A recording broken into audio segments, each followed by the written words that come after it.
For Drake May. Listen, over the last 2 games, he's taken 10 sacks. I expect him to be really, really cautious back there and take off when the opportunity presents itself.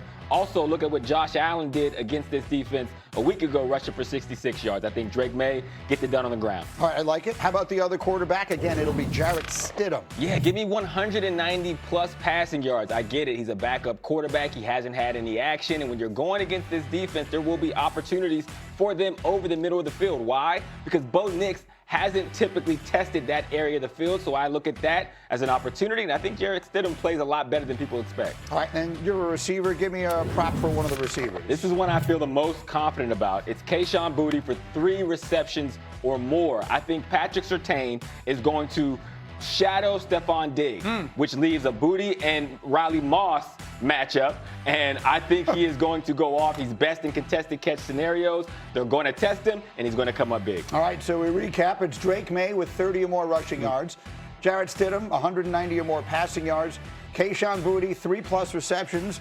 If you like those picks, they're a parlay now on the DraftKings Sportsbook app. Look for the Hitting the Mark featured parlay priced at plus 400 odds. So let's dive into the Stidham of it. Look, I mean, let's face it, this is one of the most interesting stories we've seen in a long time, and I've seen all of these comparisons to it that are not appropriate. Jeff Hostetler played a ton that season. Phil Simms got hurt in the regular season before he came into play. Jarrett Stidham literally has not thrown a pass this season, and now he will walk out there. So, Dan, I mean, this really does fall in your lap. You were a backup quarterback a lot of your career.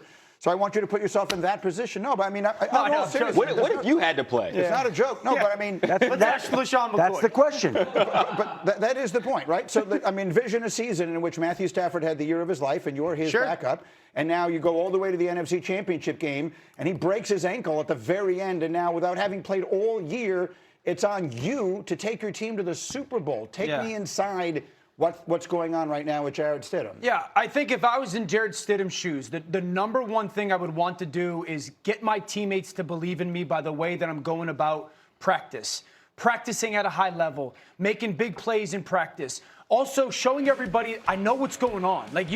I will have an understanding of what we're trying to do. I'll communicate. I'm going to give us a chance to at least get the play started. So, my teammates, I want them going into the game going, we're going to be okay with Jarrett. I think the second thing is, in conversations with Sean Payton, getting Sean Payton to truly understand, and he's got to be very clear of, I don't like this stuff.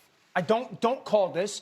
I want you to call all kinds of this stuff. I want to give Sean Payton the confidence that our playbook might be a little bit smaller or might be bigger, but these are the plays that I feel I have a great level of comfort in.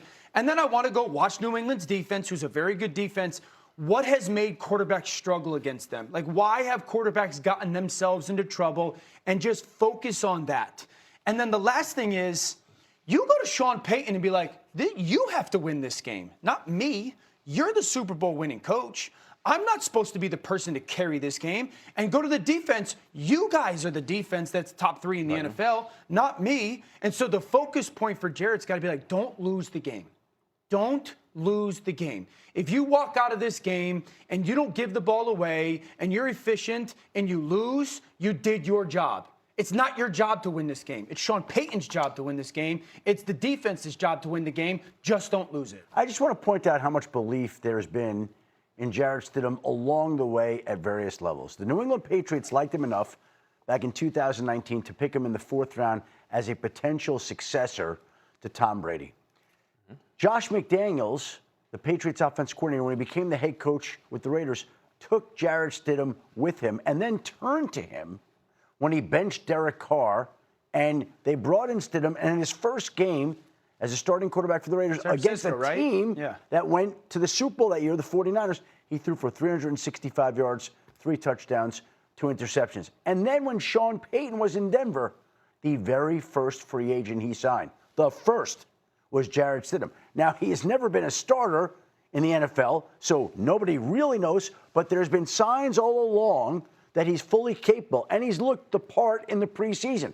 This is a different animal, but I can tell you the Broncos believe he's going to be up to it, and we'll find out Sunday if he is. Yeah, look, when you're going into a situation like this, to both of you guys' point, I'm going to look at, honestly, the rest of the offense as well. Now, this isn't your job to play quarterback by any stretch of the imagination, but Mims, Sutton, we need you to have your very best game of this season. We need you to max out because there is going to be a little bit of a drop-off, if nothing else, because the continuity isn't there the same way it was with Bo Nix. There will be some advantages to Stidham playing because this defense has not seen you. They have not seen you on tape. You've seen time and time again where backup quarterbacks get into a game and they play really great. To your point in that example you said with the Las Vegas Raiders, the defense doesn't know your tendencies. They're not knowing how you're wanting to play this. And now you have an opportunity where one game puts you in the Super Bowl. You use that to your advantage. He's a different player than Bo Nix. He's more of a pocket passer where Nix will create and get outside the pocket. That actually plays well into Sean Payton's offense.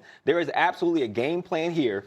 If Stidham's mind is right and the rest of the team is prepared for their responsibility, where they end up in the Super Bowl in San Francisco. I think there's a part of Sean Payton that 100%. loves this. 100%. Loves this. Yeah. Because everybody is going to underestimate the Broncos. The Broncos are the largest underdogs in conference championship game history at home. There's never been a heavier underdog than these Denver Broncos. So Vegas, the odds makers, they're saying, we do not believe that Denver can get it done. Yeah. And I guarantee you Sean Payton is reveling in that. I think he's going to call the game that way. I fully expect him to call the game aggressively. I do not think that he's going to play cautious or try to protect Jarrett Stidham.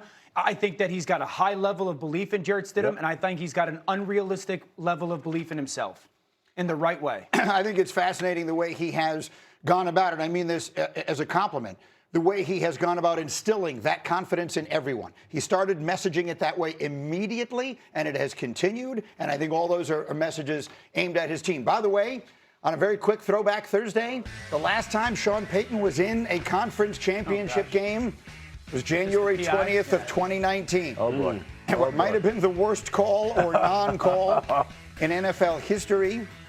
In our book, actually, Hembo and I rated it the 5th biggest officiating blunder in the history of sports. This is January 20th, again, 2019, the last time Sean Payton was in a conference championship game. They didn't call that. Now you guys just fired him up even more. Good thing he didn't get fired for it. That's exactly right. I'm sure his quarterback was crying after the game. Coming up, the trilogy showdown in Seattle. Is Stafford playing for the Hall of Fame? Does he need to have an enormous day to beat the Seahawks? Plus, could we see a reunion in Pittsburgh between Mike McCarthy and Aaron Rodgers? One Steelers legend is all for it. You'll hear why as we continue. And a reminder, on DraftKings Sportsbook, new customers bet $5, get $300 in bonus bets if your bet wins. Download the app, use the promo code GETUP when you sign up.